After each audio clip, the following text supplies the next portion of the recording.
ధనుసు రాశి వారికి మే మాసం 2026 సంవత్సరం ఎలా ఉండబోతుంది అంటే కనుక మే మాసంలో బాగానే ఉంది, పర్వాలేదు. కానీ ఎప్పుడో విడిచిపోయినటువంటి గొడవలు, ఎవరో బంధుమిత్రులోంచి శత్రువులు, ఫ్రెండ్స్లోంచి వచ్చే శత్రువులు, వీళ్ళంతా కూడా ఒకేసారి దండెత్తి మీ మీదకి వచ్చేలా కనిపిస్తున్నారు. కొంచెం ప్రికాషన్ తీసుకోండి. ఉన్న స్థానం నుంచి కొంచెం ఎక్కడైనా దూరంగా ఉండండి. మీకు సంబంధించిన పర్సనల్ విషయాలు ఎవరికి షేర్ చేయకండి. ఇక జాబ్లో గ్రోతింగ్ కూడా కనిపిస్తోంది, ఇది శుభమైనటువంటి విషయం.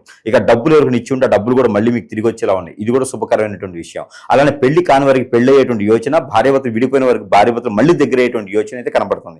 ఇవన్నీ కూడా శుభమైనటువంటి విషయాలు. గ్రహాలన్నీ కూడా సానుకూలంగా ఉన్నాయి. ఇక అనుకున్న పనులు ముందుకు వెళ్ళట్లేదు, జాబ్లో గ్రోతింగ్ లేదు, అక్కడే ఉంటుంది, ఏ చేద్దామన్నా ముందుకు వెళ్ళట్లేదు, ఏదో అష్టదిబ్బంది అయిపోయింది, అసలు మనుషులే ఉండాలనిపించట్లేదు, అందరూ దూరం అయిపోతా ఉన్నారు, ఎవరితో మాట్లాడితే వాళ్ళు నన్ను తప్పుడు వాళ్ళు అనుకుంటున్నారు అనేటువంటి భావన మీకు ఉంది కదా.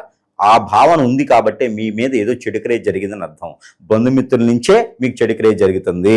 ఇది మాత్రం మీరు గ్రహించుకోవాలి. భార్య దూరం పెట్టడానికైనా, బిడ్డలు దూరం పెట్టడానికైనా, భర్త దూరం పెట్టడానికైనా, అన్ని తల్లిదండ్రులు దూరం పెట్టడానికైనా, మీకు ఏ పని ముందుకెళ్ళే పని, ఇల్లు లేకున్నా, వాకిలు లేకున్నా, జాబులు సరిగా లేకున్నా, ఇవన్నీ కూడా మీ తప్పులు కాదు, మీ గ్రహాల వల్ల కాదు. ఇది మీ మీద ఎవరో చేపించిన చెడుకరే వల్ల మాత్రమే.